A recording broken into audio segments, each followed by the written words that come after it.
Bright Tuty. Every student matters. Elements of sensation.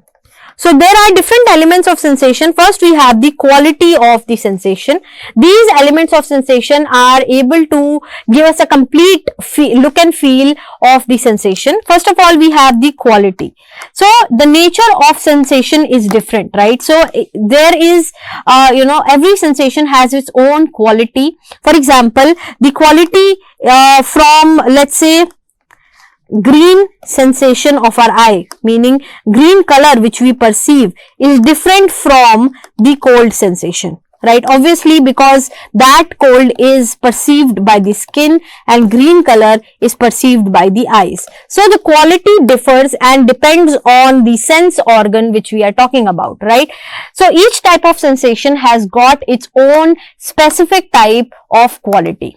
Then second, you have the intensity. So obviously the sensation also depends in intensity. For example, if there are two sounds which are created at once, one of the sound might be more intense and the other might not be. So you will be able to perceive the more intense sound better than the smaller. Say there are two people, one of them they talk very loudly and the other is a soft spoken person. You will be able to hear the sound of the louder person than the soft spoken one. So that's how the intensity works. So two sensations which are being generated, only the larger intensity one you will be able to hear. Then you have the extensity. So extensity means the extension in space, right? So each sensation has its own extensity, that to what extent, to how vast the stimulus is, right? For example, you are able to perceive more sensation if it is vast. Now this extensity is limited to certain kind of sensations. It is not for all, but certain kind of sensations actually depend on the extensity. Then next you have the duration. So every sensation lasts for a limited amount of time. Obviously when a sound is produced, you will hear a sound and it will end, right? So that is the duration.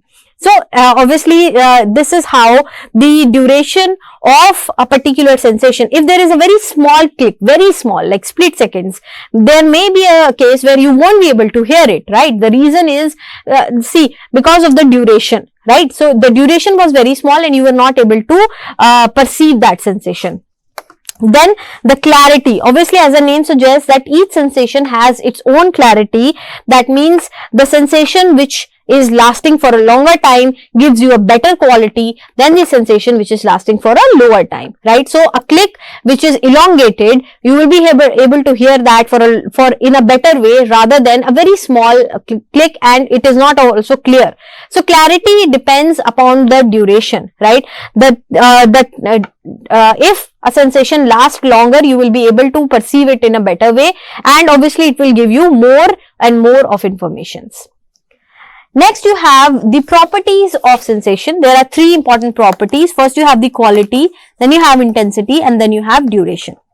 So the most prominent feature by which the sensations of the same or different senses are distinguished from each other is that of quality, right? So we are getting so many information, so much information we are getting from all the side, whether it is touch, whether it is taste, smell, eyesight, or whatever it is, we are getting so many information. So quality of each sensation is different. Quality of taste is different from the quality of smell, it is different from quality of touch, and that's how each sensation differs in quality. And because of that only, because each sensation has a different quality, you are able to perceive it differently. Although they come together to give you a single picture, but still you are able to perceive these sensations differently, and this is one of the important properties of a sensation.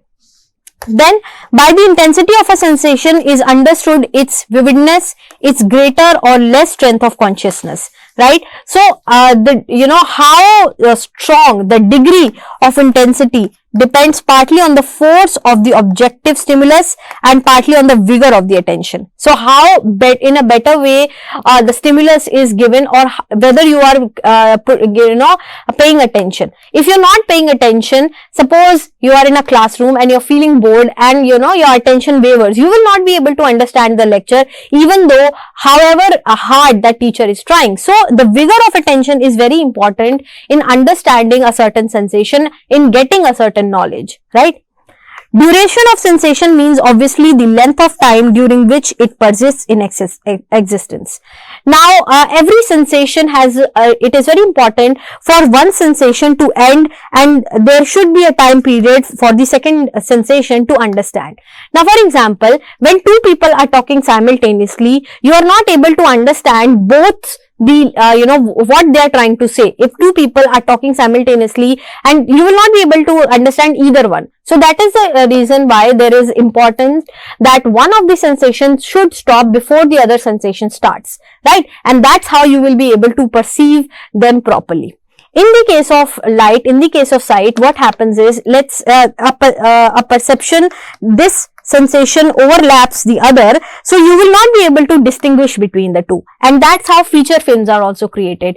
Feature films are basically numerous pictures taken within split seconds and they are overlapped, so that's why you see a moving object, because before one of the perception ends, the other one starts. Before one of the sensation ends, other one starts, and that's how you are able to see that picture. So for eye, it is important that the sensation overlaps, but for other things, it is not necessary, right? For especially when you are hearing something, it is important for one sensation to finish before the other begins, right?